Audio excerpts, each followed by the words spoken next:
سورہ النساء اور قرآن کریم کی تفسیر سمجھنے کے لیے ہماری چینل کو سبسکرائب کریں۔ اعوذ باللہ من الشیطان الرجیم بسم اللہ الرحمن الرحیم یا ایہا الذین آمنوا لا تأکلوا اموالکم بینکم بالباطل الا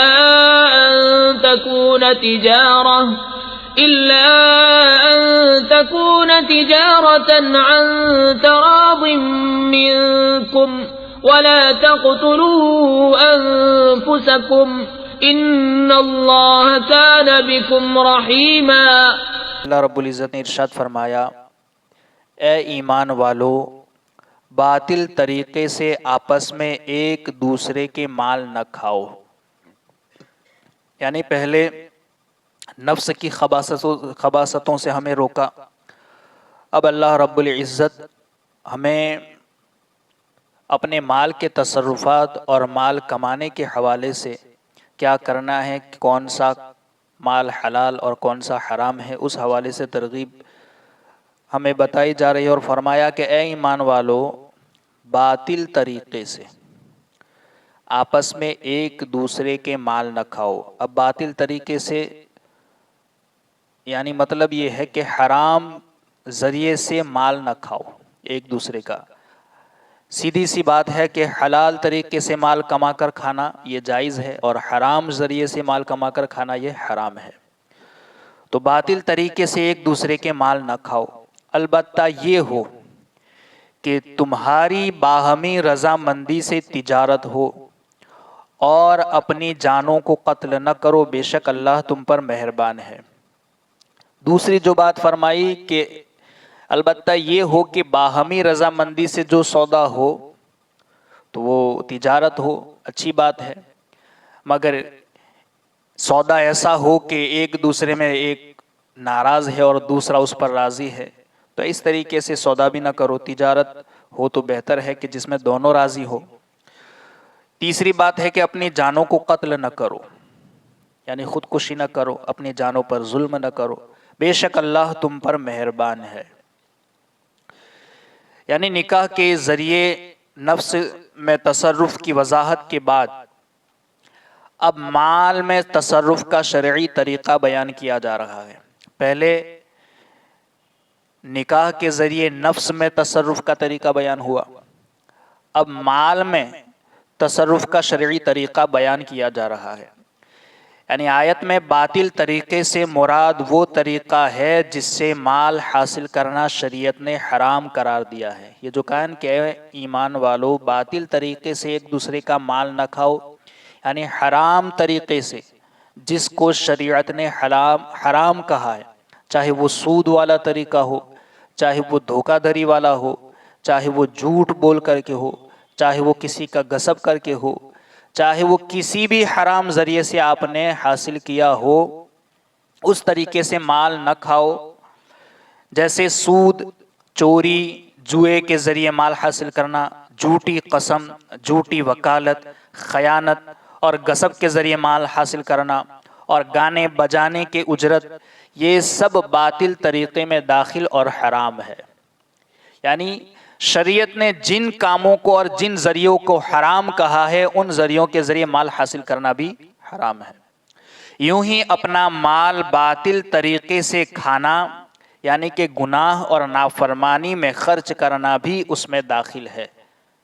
اپنا مال گناہ کے کاموں میں اور باطل کاموں میں، نافرمانی میں خرچ کرنا بھی اسی میں شامل ہے۔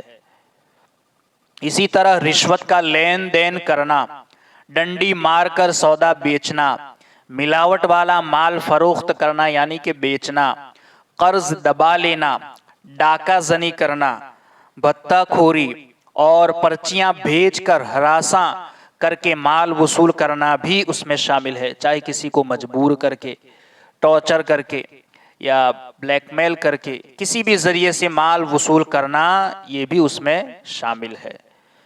رشوت لینا دینا دونوں حرام۔ یہ اور مسائل ہے کہ پھر کب دینا اور کس کے لیے لینا۔ حرام مال کمانے کی مذمت۔ حرام کمانا اور کھانا اللہ عز و جل کی بارگاہ میں سخت ناپسندیدہ اور احادیث میں اس کی بڑی سخت وعیدیں بیان کی گئی ہیں. یعنی کہ حرام مال کمانا ہو کہ حرام مال کھانا ہو، یہ دونوں اللہ رب العزت کے نزدیک ناپسندیدہ ہے. اور احادیث میں بھی اس کی بڑی وعیدیں بیان کی گئی ہیں، جن میں سے یہاں 4 حدیثیں بیان کی جا رہی ہے کہ حضرت عبداللہ ابن مسعود رضی اللہ تعالی عنہما سے روایت ہے کہ نبی اکرم صلی اللہ علیہ وسلم نے ارشاد فرمایا، جو بندہ مال حرام حاصل کرتا ہے اگر اس کو صدقہ کرے تو مقبول نہیں، اور خرچ کرے تو اس کے لیے اس میں برکت نہیں، اور اپنے بعد چھوڑ کر مرے یعنی کہ مال چھوڑ کر مر جائے تو جہنم میں جانے کا سامان ہے. اللہ تعالیٰ برائی سے برائی کو نہیں مٹاتا، ہاں نیکی سے برائی کو مٹا دیتا ہے، بے شک خبیث کو خبیث نہیں مٹاتا. یہ حدیث پاک کا سیدھا سا مفہوم ہے. یعنی کہ آپ اگر مال حرام کو صدقہ بھی کریں تو وہ بھی قبول نہیں، مال حرام کو آپ خرچ کریں تو یہ بھی جہنم میں لے جانے والا ہے اور اس میں برکت بھی نہیں، اور اگر حرام مال کما کر چھوڑ کر بھی جائیں تو یہ بھی جہنم میں جانے کا سامان ہے. تو حرام کھانا، حرام جمع کرنا، حرام کمانا دونوں ناپسندیدہ ہے. سیدنا ابو بکر صدیق رضی اللہ تعالیٰ عنہ سے روایت ہے کہ اللہ کے رسول صلی اللہ علیہ وسلم نے ارشاد فرمایا، اللہ تعالیٰ نے اس جسم پر جنت حرام فرما دی ہے جو حرام غذا سے پلا بڑھا ہو. کیونکہ ایک مرتبہ سیدنا صدیق اکبر رضی اللہ تعالیٰ عنہ کا ایک غلام تھا، وہ جب آپ کی خدمت میں آتا تو کچھ نہ کچھ تحفہ لے کر کے آیا کرتا تھا. تو اسی طریقے سے اس کے معمول کے مطابق ایک مرتبہ وہ کچھ کھانے کی چیز لے کر کے آیا، اور اتفاق سے سیدنا ابو بکر صدیق اس وقت شدید بھوک کی حالت میں، یعنی انہیں بھوک بھی شدت کی لگی ہوئی تھی. اب اس نے وہ کھانے کی چیز سیدنا ابو بکر صدیق کو پیش کر دی، انہوں نے ایک لقمہ کھا لیا. تو وہ غلام جو آپ کا تھا اس نے کہا کہ حضور جب بھی میں کوئی چیز یا تحفہ لے کر آتا ہوں آپ ضرور مجھ سے پوچھتے ہیں کہ یہ کہاں سے لے کر آیا ہے، تو آج آپ نے میں جو یہ کھانے کی چیز لے کر آیا آپ نے پوچھا نہیں کہ یہ میں کہاں سے لے کر آیا ہوں. تو سیدنا ابو بکر صدیق نے کہا کہ آج بھوک کی شدت کی وجہ سے میں پوچھنا بھول گیا، لیکن اب بتا تو نے پوچھ ہی لیا ہے تو یہ بتا کہ تو کہاں سے لے کر آیا.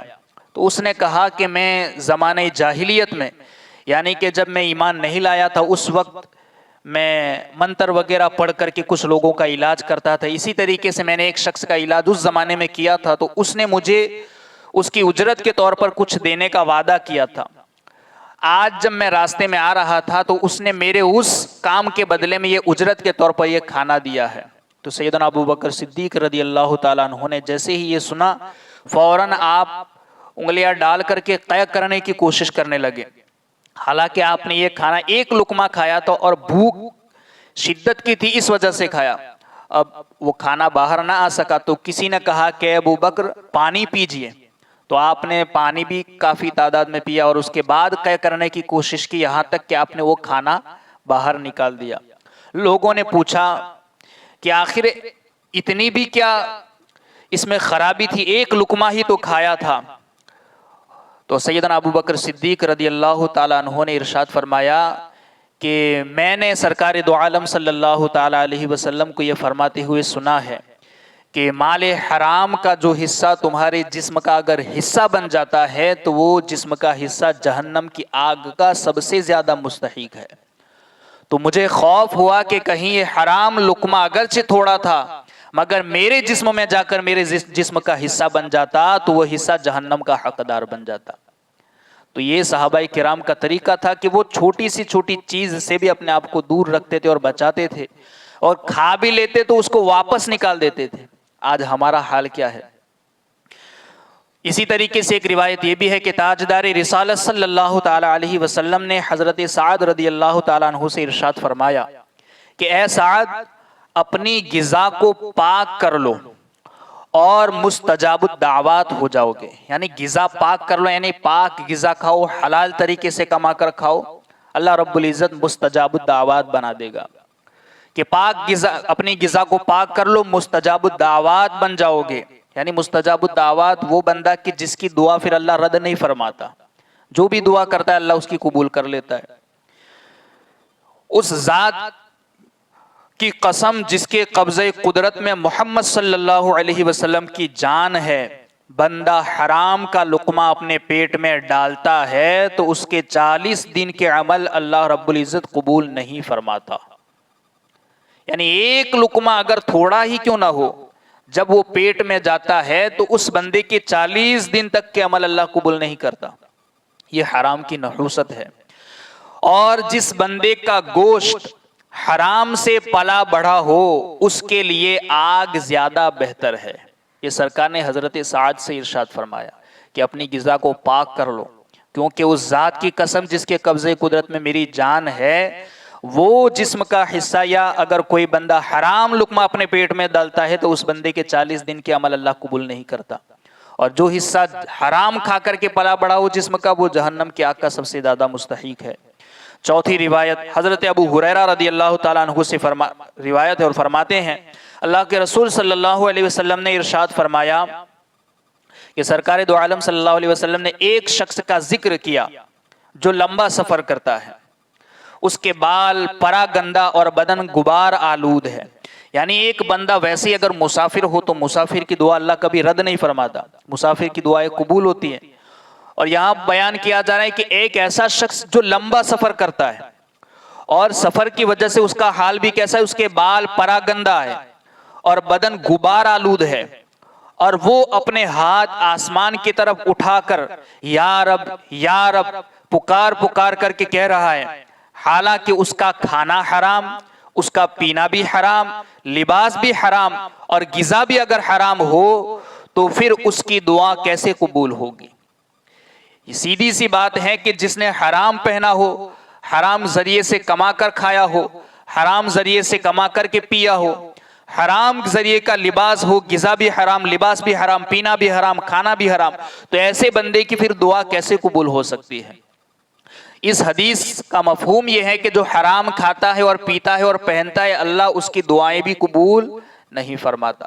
اس کی اوپر والی روایت سے بھی پتا چلا کہ جس نے حرام لقمہ اپنے پیٹ میں ڈالا 40 دن تک اللہ اس کا کوئی عمل قبول نہیں فرماتا۔